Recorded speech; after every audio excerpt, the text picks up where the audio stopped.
So Tuesday, we had a couple of big elections, and let me go ahead and get this out the way just before I even get into the topic of the video. I'm liberal. I vote Democratic, and if you're anything like me, you're on the liberal side, you vote Democratic or whatever, or honestly, if you just don't like the current Republican Party or Trump or anything like that, Tuesday was a good day for you. Tuesday was a good day for me.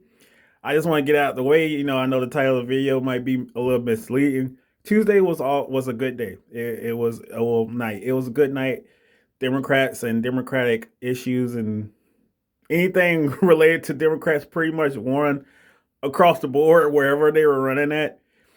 It was a good day. It was a good night. But as good of a night it was as it was for all of us on the left, it was an especially good night for the establishment of the Democratic Party. So, uh, Abigail Spamberger and Mikey Harold, Mikey. I might be messing up her name, but the woman weren't running for New Jersey governor.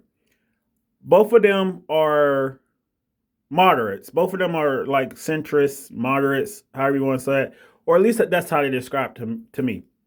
I live in South Carolina. I don't live in New Jersey or Virginia.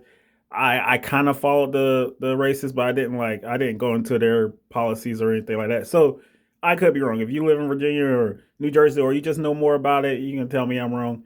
But from everything I hear, from what everybody has said about them, they're more centrist and moderate.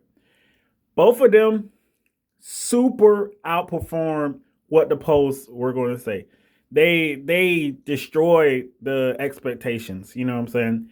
And if you look at New York, the populist candidate Madani, even though I believe he's also surpassed the polls because I think most of the polls I saw had him at like 46, 48%, and he got past 50%. So he did also uh outpaced the polls, and he was like the first candidate to get a million votes in a mayoral election since like 1969. I think they said that's another thing that I keep hearing, that he's the first one to get a million in a while.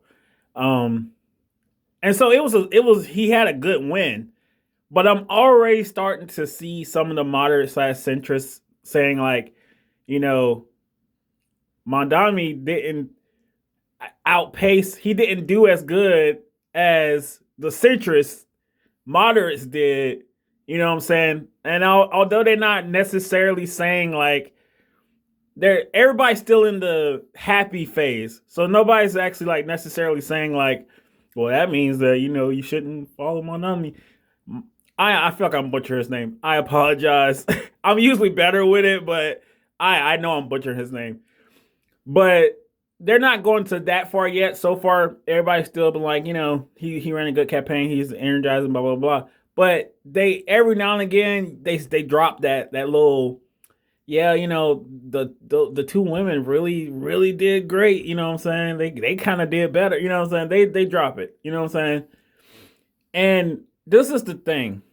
This is deja vu.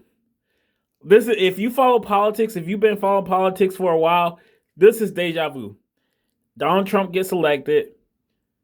People get mad, usually over, a couple of core issues.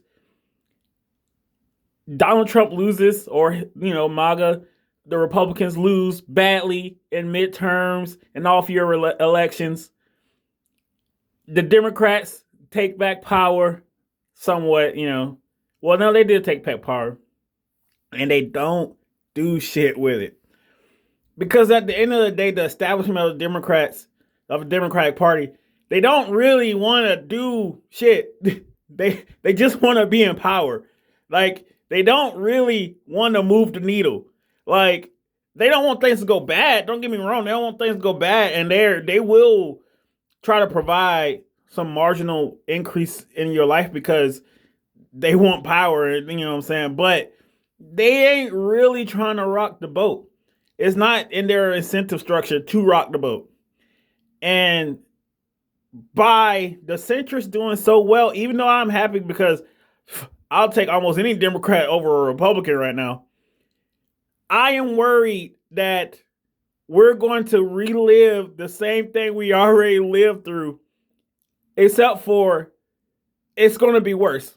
Because the absolute worst thing that can happen after all of this Trump, you know what I'm saying, get elected the first time, then Biden, then Trump get elected the second time, and it seems like our country is going to a brink. After all of this, if we can come back from that, give Democrats back the power, and they don't make people's lives better, I am so afraid of that future. Because the next Trump is not going to be dumb. The next Trump is not going to be an 80-year-old like narcissist. Well, they probably will be a narcissist, but they're not going to be an 80-year-old stupid, person. The next Trump is going to be cunning and smart and probably attractive, and you know what I'm saying? Like he's going to be everything that Trump couldn't be and more.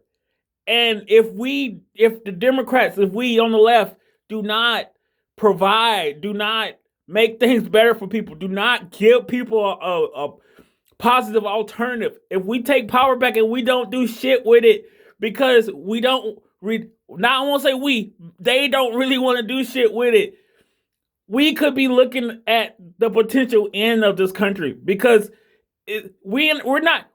I'm surprised we got a second chance at this. We're not going to get a third chance at this. We're not going to get a third chance.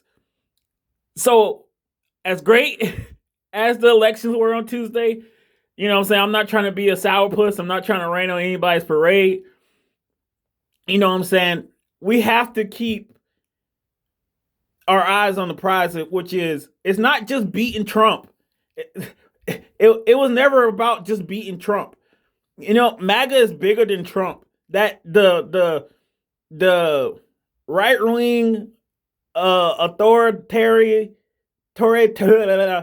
right wing authoritarianism, the racism, the kind of evil. I'm gonna be honest. I'm gonna say evil. I know that's not a popular thing to say. I know it's gonna probably anybody on the right who watches this like it's not evil. It's evil. It's evil.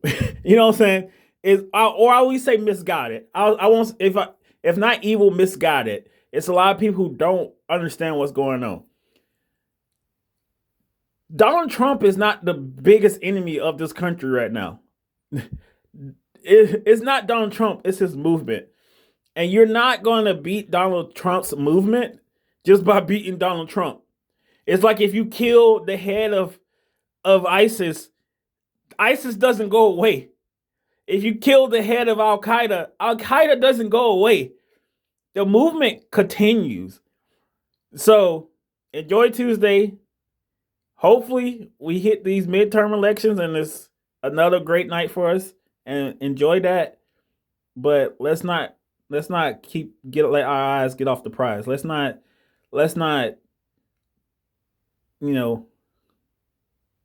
sleepwalk into the same thing that we already did. Like, go out and vote in primaries, please, people. Vote in primaries. Get the candidates that we need that are going to actually make some changes, and let's fix this for real.